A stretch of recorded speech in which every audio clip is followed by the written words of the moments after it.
குடிசையிலே கொஞ்ச காலம் தங்கி பாருளே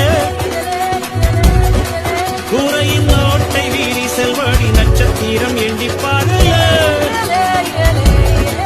கூறும் செல்போனின் நச்சரிப்பை அணைத்து கொஞ்சம் செல்வண்ணின் உச்சரிப்பை கேட்போம் வெறும் காலில் செலுத்து கிராமத்து குடிசையிலே கொஞ்ச காலம் தங்கி பாருளே கூரையின் ஓட்டை வீடி செல்வடி நட்சத்திரம் எண்ணி பாருளே கூறும் செல்போனின் நச்சரிப்பை அணைத்து